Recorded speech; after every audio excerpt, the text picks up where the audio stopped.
우리가 작심삼일이라고 할 때 때로 우리는 좀 의지가 박약해가지고 내가 잘 못 지키는 거다 보다라고 하는 그런 자책을 하기 쉽습니다. 여기 계신 분들이 뭐 의지가 약해서가 아니에요. 지금 여기 계신 분들이 그게 실제로 이제 과학적으로 그거를 조사해 봤대요. 사람의 감정과 또 결심의 곡선을 연구했대요. 어떤 연구원이.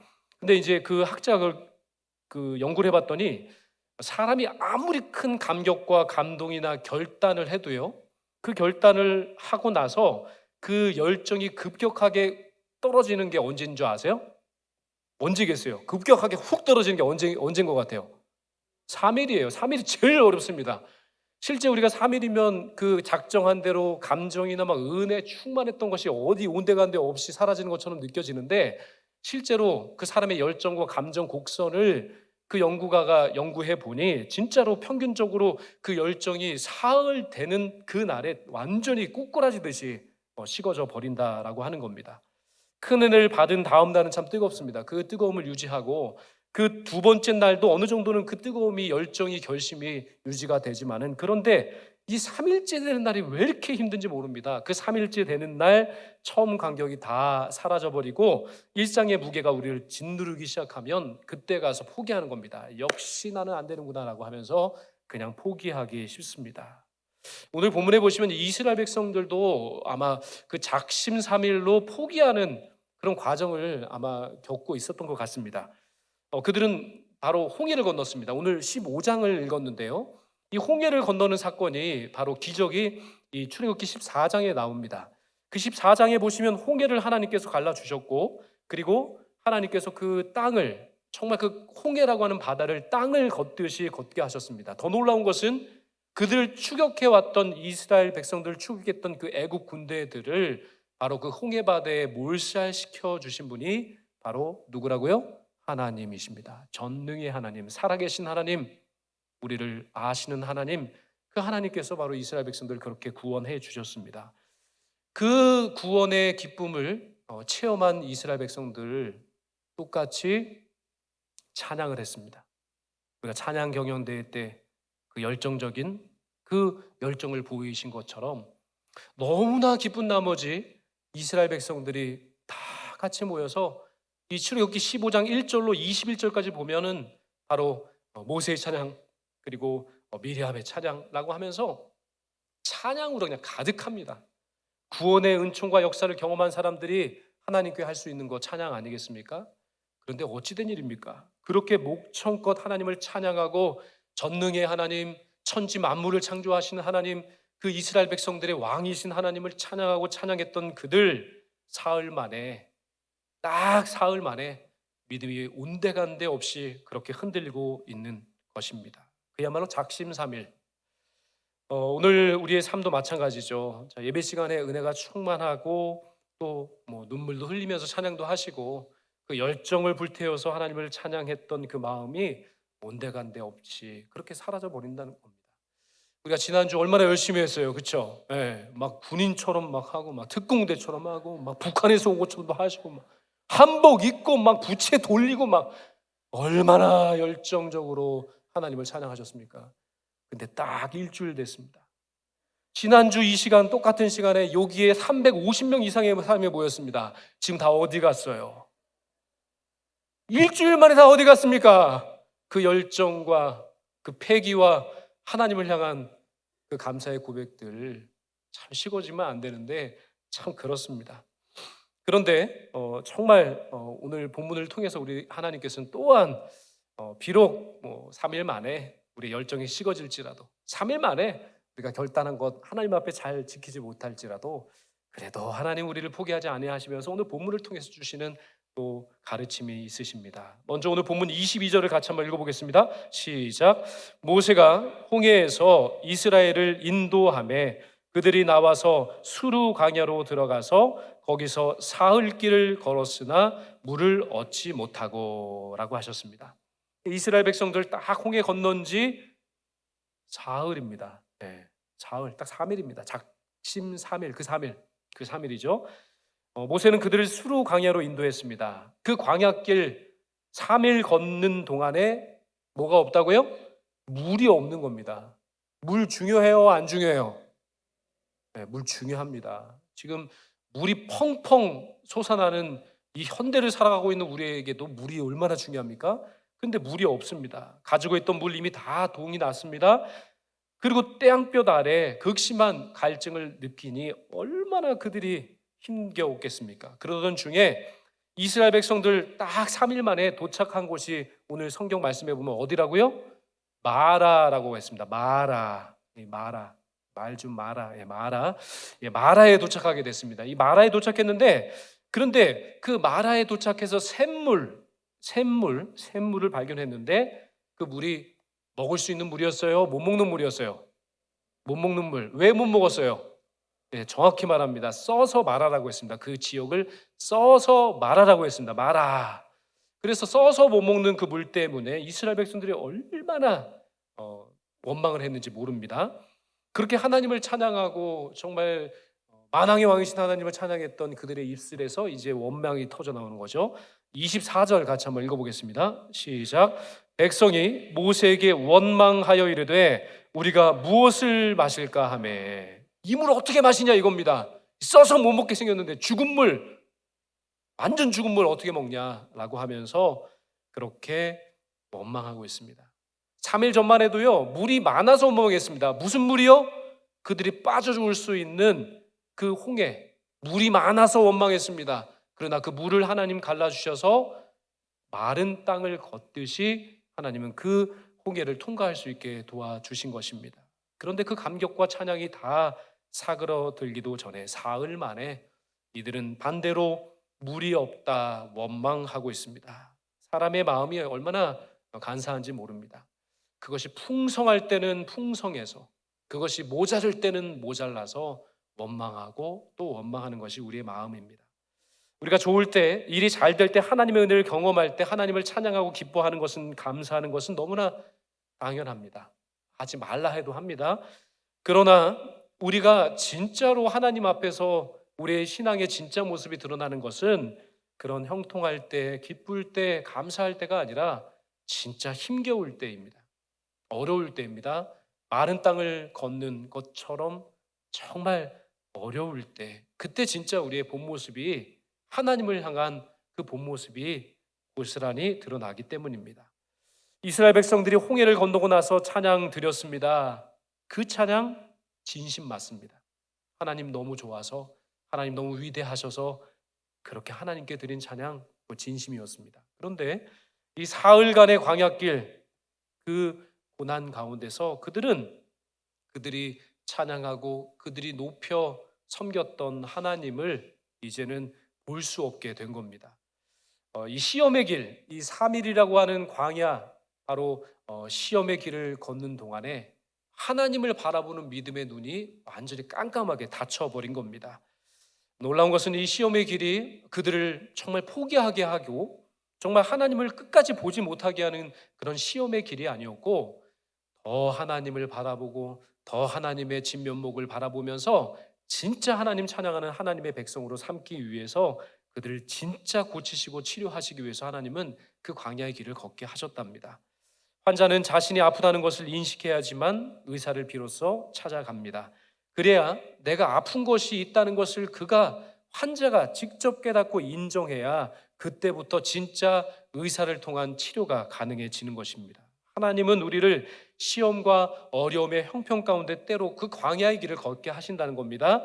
그렇게 걷게 하시는 이유가 바로 여기 있습니다. 우리가 얼마나 나약한지, 우리가 얼마나 과학적으로 작심삼일로 포기하고 낭망하고 낙심하는 존재인지를 알게 하신다는 겁니다. 얼마나 내게 믿음이 없는지를 비로소 깨달아 알게 하시게 하는 과정이라는 겁니다. 그래서 더 철저히 하나님을 바라보게 한다는 겁니다. 내가 약함을 알아야, 내가 부족함을 알아야, 내가 죄인임을 깨달아야 그제서야 진짜 하나님을 붙들게 되는 겁니다. 진짜 하나님을 볼 수 있게 된다라고 하는 겁니다. 오늘 본문 25절을 보겠습니다. 한번 같이 읽어볼까요? 시작. 모세가 여호와께 부르짖었더니 여호와께서 그에게 한 나무를 가리키시니 그가 물에 던지니 물이 달게 되었더라. 거기서 여호와께서 그들을 위하여 법도와 율례를 정하시고 그들을 시험하실세. 하나님께서 그들을 시험하셨답니다. 모세는 하나님께 부르짖었어요. 울부짖으면서 하나님께 도와달라고 기도하는 그런 간구의 기도입니다. 하나님을 아는 사람은 문제를 만나면 다른 생각하지 않습니다. 다른 도움을 찾지 않습니다. 그 경험이 있기 때문에 먼저 하나님을 떠올리고 먼저 하나님께 간구하는 인생이 되는 겁니다. 아무리 큰 문제라도 하더라도요, 기도하면 누가 들으신다고요? 하나님이 들으십니다. 아무리 큰 문제도 하나님께서 못하시는 일이 어디 있겠습니까, 세상에. 그 큰 문제 앞에 우리가 나오게 될 때 하나님을 바라보는 것이 믿음이고요, 하나님께 기도하는 것이 믿음인 줄로 믿습니다. 그리고 반대로 아무리 사소한 문제라도, 우리가 큰 문제는 하나님 앞에 엎드려서 막 기도 잘하죠. 그러나 사소한 것은 내 힘으로 하려 할 때가 너무 많습니다. 그러나 그것까지도 맡겨드려야 하는 겁니다. 사소한 문제 하나님의 손에 맡겨드리고요, 기도로 하나님께서 어떻게 그 일들을 하나하나 풀어가시는지를 우리가 맛보아 알아야 합니다. 기도하면 응답하시기 때문에 기도해 본 사람이 그 응답을 경험합니다. 그 응답을 경험한 사람이 앞으로도 큰 일에 있어서나 작은 일에 있어서나 철저히 하나님을 믿고 하나님 앞에 엎드려 기도하는 인생 살아가게 되는 것입니다. 그래서 기도에 더 힘을 기울이라 말씀드리는 겁니다. 새벽 피곤한데 왜 자꾸 나오라 하나? 아니요, 우리를 위한 겁니다. 하나님을 위한 것 아닙니다. 엎드려 보세요. 그 눈 비비고요, 정말 얼굴 세수 안 하셔도 괜찮아요. 나오세요. 그래서 새벽 그 기도의 문을 여시고, 그리고 수요 금요 기도할 수 있는 자리가 있으면 부지런히 나오셔가지고요, 한번 엎드려 보세요. 마음을 여셔서 하나님을 바라보세요. 하나님께서 어떻게 응답하시는지를 하나하나 내가 체험해야 바로 그 믿음이 더 불릴 듯 일어나는 것이고요, 그 역사를 체험해 본 사람이 진짜 하나님을 찬양하는 겁니다. 하나님은 그 과정을 통해서 더 크신 하나님으로 내가 그 하나님을 믿을 수 있는 그런 큰 믿음을 얻게 되는 것입니다. 하나님 말씀하신 대로 쓴물이 되나요 단물로 만들어 주셨죠. 정말 나무떼기 하나 던져라 말씀하신 하나님의 말씀에 순종했더니 그 나뭇가지가 물속에 들어가자마자 완전히 썩어서 먹을 수 없는 죽은 물, 쓴물, 마라의 물이 단물로 바뀌게 되었습니다. 역사가 일어난 것입니다. 마치 가나의 혼인잔치에서 예수님께서 그렇게 종들에게 손 씻는 물의 항아리에 물을 가득 채워라, 그리고 나서 그것을 연회장에게 갖다가 바쳐라 라고 했더니 진짜 그 물이 변하여 무엇이 됐죠? 포도주가 되었습니다. 순종할 때 그것이 될까? 기도할 때 응답될까? 라고 하는 의구심이 우리에게 있습니다. 정말 믿지 못하게 하는 그런 마음들이 있지만은 한번 해보세요. 한 발 내디뎌 보시고 한번 손 내밀어 보세요. 주님을 향해서. 그러면 하나님께서 마치 물이 변하여 포도주가 되는 기적, 홍해를 갈라서 마른 땅처럼 걷게 하시는 기적의 역사를 바로 그 기도의 제목 하나하나 가운데 하나님께서 그 기적의 역사를, 응답의 역사를 우리의 삶의 그 과정 가운데 이루어 주실 줄 믿습니다. 우리 하반기를 마무리하면서 이 기적 체험 없으면, 이 응답 체험 없으면 어떻게 하반기를 열어가겠습니까? 많이 응답 받으셨죠? 많이 받으셨군요. 그러면 거기 만족하지 마시고 이제 하반기 큰 일을 행하실 하나님, 우리에게 기도에 응답하시는 하나님 한번 바라보시면서 우리 한번 이 모세와 같이 정말 기도했으면 좋겠습니다. 이 마라의 쓴물을 단물로 바꿔주시는 하나님, 그리고 정말 맹물 같은 그 물을 정말 최고급 포도주로 바꿔주시는 그 치료와 회복의 역사를 우리 하나님께서 우리 모두의 삶의 자리 가운데 베풀어 주실 줄 믿습니다. 놀라운 것은요, 그렇게 순종할 때 하나님께서는 법도와 율례를 지킬 수 있도록 그 법도와 새 율례를 허락해 주신다고 말씀해 주셨습니다. 예전에 이 이스라엘 백성들은 애굽에서 몇 년 살았는지 아세요? 출애굽하기 전에 몇 년 살았다고 나와 있어요. 성경에 보면요, 430년, 어떤 곳에 450년, 어떤 곳에 400년 살았다고 했습니다. 통상 430년. 430년을 애굽 노예로 살다 보니 이 애굽의 그 생활 법칙, 그 법도가 그들의 삶에 완전히 고스란히 그냥 장착이 된 겁니다. 그러니 이제 광야로 나와서 하나님 백성답게 살아갈 수 있는 새로운 법이 필요해서 하나님은 그 이스라엘 백성들에게 새로운 율례와 법도를 정하여 줄 것이다 라고 말씀하신 겁니다. 그 새 법을 주신다는 겁니다. 마치 우리가 새 옷을 갈아입는 것처럼 하나님 백성답게 살 수 있는 새로운 법을 허락해 주신답니다. 그런데 그 새 법, 새 율례를 우리가 따르고 순종하면 하나님께서 새로운 살 길을 열어주신다고 했습니다. 26절 말씀 한번 같이 읽어볼까요? 시작. 이르시되 너희가 너희 하나님 나 여호와의 말을 들어 순종하고 내가 보기에 의를 행하며 내 계명에 귀를 기울이며 내 모든 규례를 지키면 내가 애굽 사람에게 내린 모든 질병 중 하나도 너희에게 내리지 아니하리니 나는 너희를 치료하는 여호와임이라. 아멘. 이 말씀 믿음대로 우리의 삶의 자리 가운데 치료하시는 하나님의 역사, 구원하시는 하나님 역사, 건져주시는 하나님의 역사가 하반기를 마무리하는 여기 함께 모인 한 분 한 분들의 삶의 자리 가운데 충만히 그 응답의 역사가 임하게 되시기를 주님의 이름으로 축원합니다. 새로운 법도 하나님의 말씀에 순종하여 그 의를 행하면 하나님께서 정말 그 계명에 귀를 기울이고 그 법도에 따라 살려고 하는 그 모든 사람에게 치료하는 광선을 비추어 주셔서 정말 깨끗하게 치료해 주신다. 히브리어로 여호와 라파의 치료의 역사를 하나님께서 베풀어 주신다 말씀하여 주셨습니다. 실은 이 마라라고 하는 이 샘물의 히브리어 단어가 아인입니다. 아인. 뭐라고요? 아인. 뭐라고요? 아인. 이 지금 쓴물, 마라의 쓴물, 그 샘물이라고 하는 그 단어, 히브리어 단어가 아인이라고 하는 단어가 쓰여졌는데요. 그런데 이 아인이라고 하는 이 히브리어 단어는 또 하나의 뜻이 있습니다. 샘물이라고 하는 단어와 함께 하나의 단어가 뭐냐면 눈이라고 하는 뜻이 있다라고 하는 겁니다. 이 마라의 쓴물을 하나님께서 단물로 고치시고 치료해 주신 것처럼 하나님의 법도와 율례를 순종하고 하나님 앞에 기도하는 하나님의 백성들은 그 눈을 밝혀주셔서 그 눈을 새롭게 하나님이 볼 수 있는 하나님의 역사를 볼 수 있는 새로운 눈으로 뜨게 하여 주신다는 그 말씀이 바로 오늘 본문의 말씀에 고스란히 기록되어 있는 겁니다. 이스라엘 백성들의 눈을 치료해 주셔서 이제는 영적인 눈을 떠서 하나님의 역사와 하나님의 인도와 하나님의 함께 하심을 볼 수 있는 영안을 열어주신다는 말씀이 기록되어 있는 겁니다.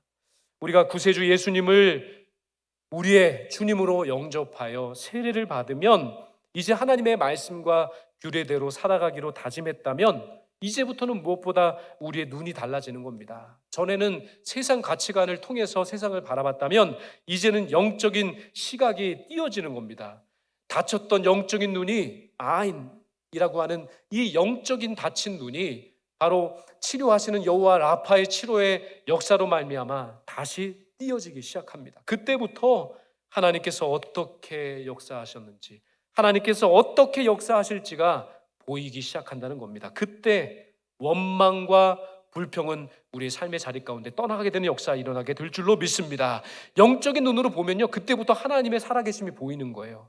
그 전까지 영적인 눈으로 못 보면요, 그것이 다 원망이 되는 것입니다. 왜 이렇게 하시는가? 왜 응답이 더디신가? 왜 응답해 주시지 않는가? 그러나 아인, 바로 이 하나님께서 치료하여 주시는 치료의 역사로 우리의 영적인 눈이 새롭게 고쳐지고 치료받고 띄어지기 시작하면 그때부터 하나님께서 나를 통해 하시는 일, 하나님께서 우리 교회를 통해 하시는 일들이 하나하나 차근차근 보여지게 된다는 겁니다. 알면 감사 생깁니다. 알면 더 순종하게 되는 것이고요, 알면 그 하나님의 은총의 자리로 더 깊숙이 들어갈 수 있는 그런 순종의 삶이 이어지게 될 줄로 믿습니다. 영적인 눈이 열리니까 이 광야가요, 이 샘물 하나 찾기가 어려운데 영적인 눈이 띄어지니까 그때부터는 하나님께서 보시게 하니까 물샘이 12샘이나 있는 곳을 보게 하시는 겁니다. 그리고 그 광야 같은 그 땅, 사막 같은 그 땅에서 무려 70그루가 되는 그 야자수 나무가 보이게 하신다는 겁니다. 똑같습니다. 영적인 눈 띄지 않으면요, 하나님 주신 복이 보이지 않습니다. 하나님께서 열어주시는 역사가 보이지 않습니다. 그러나 우리의 눈을 하나님께서 치료하여 주셔서 영적인 눈을 하나님께서 뜨게 하실 때 하나님께서 보게 하시는 그 12샘과 그리고 70구레에 달하는 그런 나무 열매가 우리의 삶의 자리 가운데 하나님께서 어떻게 예배하시고 어떻게 준비해 주셨는지를 보게 될 줄로 믿습니다. 다른 사람들 못 봅니다. 영적인 눈을 뜬 사람이 영적인 복을 보게 될 것이고, 영적으로 우리의 삶을 축복하시며 이끌어 주시는 하나님의 열어주심을, 하나님의 축복을, 하나님의 함께하심을 보게 될 줄로 믿습니다. 믿는 사람은요, 그걸 볼 때 사는 겁니다. 믿는 사람들은요, 그걸 볼 때 찬양하는 겁니다. 믿는 사람들은요, 그걸 볼 때 희망을 갖는 겁니다. 믿는 사람들은 그걸 볼 때 다른 사람들에게도 희망을 줄 수 있는 진짜 하나님 백성다운 삶을 살아가게 될 줄로 믿습니다. 이스라엘 백성들이 이 마라 사건을 통해서 영적인 눈이 띄었을 때 연약해서 보지 못했던 수많은 것들이 드디어 하나님께서 예배해 주신 것이고 하나님께서 함께 해주시면 모든 것이 복이구나라고 하는 사실을 비로소 깨닫게 되었습니다. 우리의 신앙도 마찬가지입니다.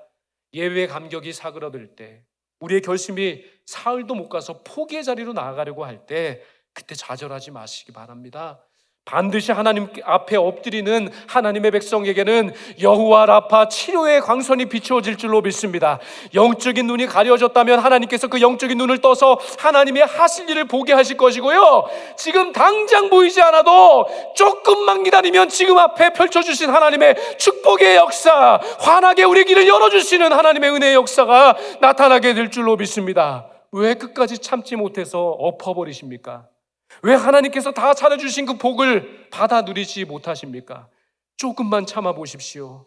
하나님께서 예비해 두신 12샘이 보일 것이고, 하나님께서 예배해 주신 79류의 그런 축복의 나무 열매들이 우리 삶의 자리 가운데서 반드시 피어나고 열매 맺게 될 줄로 믿습니다. 다윗은 고백했습니다. 여호와는 나의 목자시니 내게 부족함이 없으리로다. 그는 영의 눈을 떴습니다. 하나님의 하실 일을 보았고 그와 함께 하시는 하나님과 날마다의 삶을 통해 그렇게 하나님을 찬양하고 하나님을 고백하며 그렇게 우리의 영적인 눈을 뜨게 하시는 그 하나님과 동행하는 삶을 살았기 때문에 그 고백을 했습니다. 이제 하반기 얼마 남지 않았습니다. 상반기 얼마 남지 않았습니다. 포기하지 마시고요, 우리의 영적인 눈을 치료하시고 뜨게 하시는 여호와 라파, 치료의 하나님의 역사를 충분히 경험하시고 그 주님과 함께 하반기를 정말 기쁘고 힘있게 열어가시는 우리 제일영광교회 모든 성도들 다 되시기를 주님의 이름으로 축원합니다.